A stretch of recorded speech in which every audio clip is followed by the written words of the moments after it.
a lot of people off, I'll tell you that.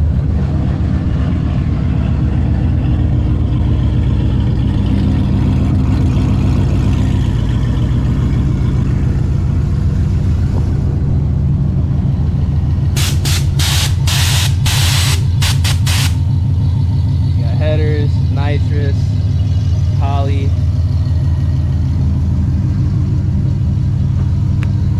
Pump gas too. Oh man. Alright, let's see what this thing can do, man.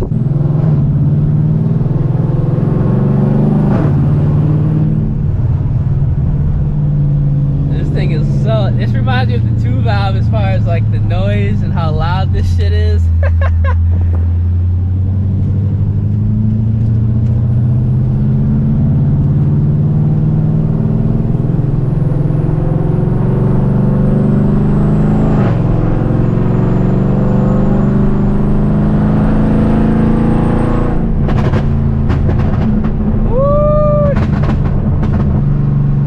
What do you think this thing gonna run?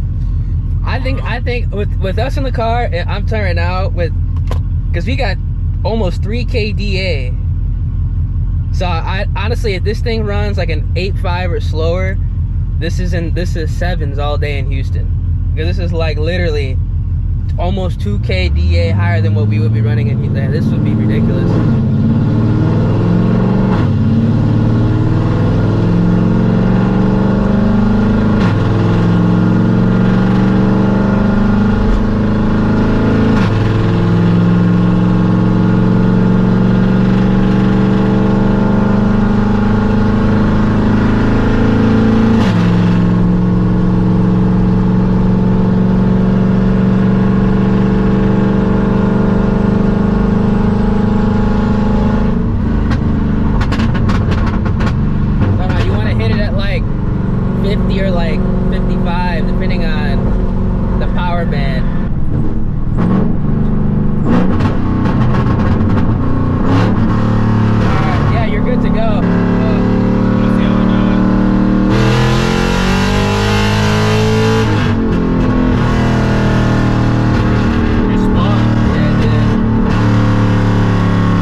Significantly harder than it is from like a third gear 60 roll, and obviously the car's not it's not in, you know, the RPMs are not right, but yeah, bro, it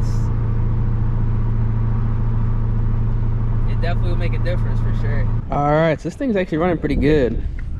Still gotta dial in the tune, but for what it is, it's actually moving out pretty damn good. Pretty damn good. This thing would hurt feelings out in Houston, I'll tell you that right now.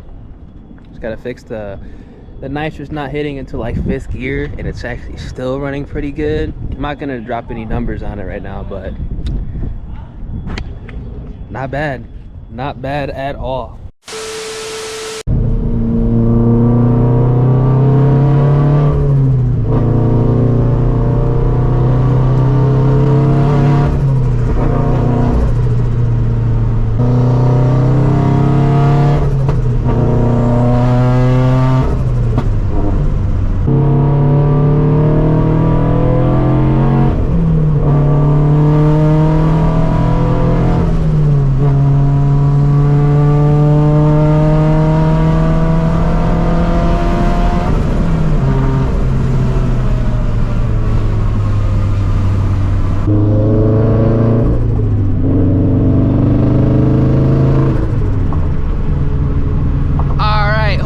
Enjoyed that 392 action. I know we're normally about Mustangs and Subarus on the channel, but I did want to go ahead and give my boy a quick little shout out, man. That's actually my neighbor back in Illinois. I wanted to go ahead and go back home to Chicago just to visit some family and friends, and I was like, what the hell, man, let's go ahead and record a video, have some fun in the nitrous powered 392. Now that's actually a really well put together 392. We still got to go ahead and figure out the issue with the car spraying only in 5th gear. As you guys can hear, my car sounds like it's chopping right now. I got to get these damn cam sensors replaced on this thing.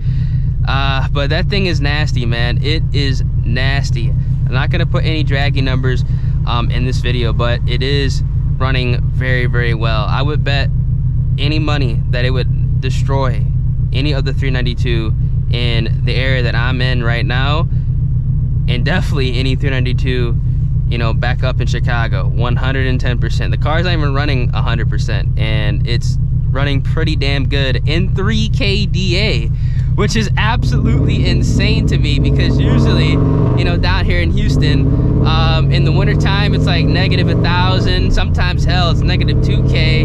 During the summer, it's around like 1,200 to 1,500 DA, and that thing is running damn good in literally more than double the DA, technically triple the DA in some situations. It's running pretty good, man. So make sure you guys go ahead and follow him if you got 392s. I'm linking his Instagram at the top description, man. It's a badass car. And as you guys can see here, we are in the Subaru. I know I listed this car for sale a couple days ago, but honestly, I don't know. It's something about this car, man. It's like that ex-girlfriend you just can't get rid of for some reason. You know damn well you need to just kick it to the curb and not mess with it no more. This is like what this car is to me. Like, I know damn well I need to sell it, but or at least I should sell it, but it just keeps bringing me back for some reason. I don't know what it is, man. I really don't know what it is. It's probably because this is the first car that I've actually modified. That's probably why I keep gravitating back toward this car and not the 2-valve, because the 2-valve was like a byproduct of this car going down. Because if this car never fucked up, the 2-valve would have never happened. I can tell you that right now. But I think it's because this car is like my first build, like the first build. That's kind of why I'm gravitating back toward it, and like I can't let it go, because like it's I'm not saying like it's like a mod away. I mean, shit, technically it's like $6,000 away from being, you know, an absolute monster. But I don't know. I feel like I should just take it slow, man. I feel like I should just take it real slow with this thing. Just replace the sensors, the cam sensors, and just leave it alone and just drive it and enjoy it. That's really what I should do with this thing, and not do nothing. Maybe upgrade the turbo to something that's not massive. Maybe get like another 50 to 75 horsepower out of it, and then just call it a day. I don't know. Let me know what y'all think. Get rid of it, or just leave it the fuck alone.